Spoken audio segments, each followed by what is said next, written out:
Welcome again to the newsroom. I'm Simisola Adigun. The Federal Competition and Consumer Protection Commission, in partnership with the Nigerian Civil Aviation Authority, will on Thursday inaugurate a joint technical committee to investigate the recent alleged unanimous hike in airfares by domestic airlines and other consumer complaints in the aviation sector. Reports reveal that efforts are currently ongoing to unravel reasons for the sudden hike in airfares by all domestic carriers as the airlines raised the airfare for a 1-hour flight in economy class to as high as 50,000 naira.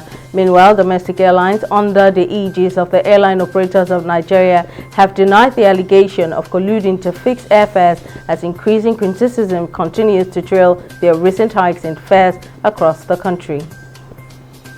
Governor Darius Ishaku of Taraba State has directed the task force team on human trafficking and smuggling of migrants to commence immediate prosecution of those found culpable in trafficking children.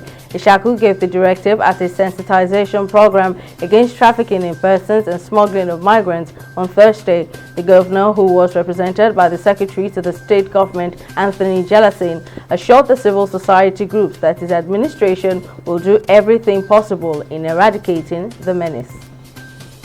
The Lagos State government, through the Lagos State Pension Commission, has presented a set of 222 retirees with over 1.4 billion naira being their past service benefits prior to the commencement of the contributory pension scheme in 2007.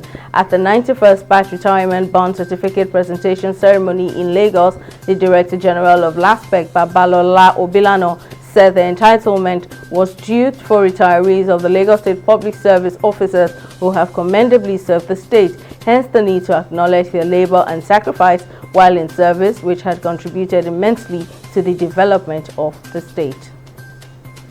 The Lagos State Governor Babajide Sanwo-Olu has advocated for equitable allocation of funds by the World Bank and other international donor organizations to help subnational government in Africa to help fight the negative impact of the COVID-19 pandemic.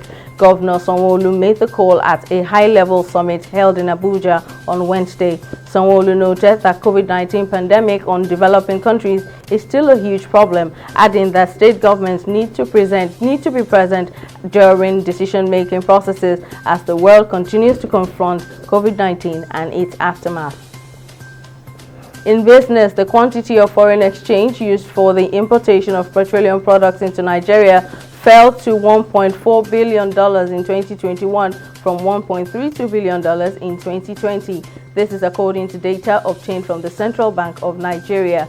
The Apex Bank said $66.66 million was used for fuel imports in September, $74 million in October, and $82.65 million in November, and $131.25 million in December. The CBN also revealed that the country utilized $83 million in July and $103 million in August for petroleum products importation.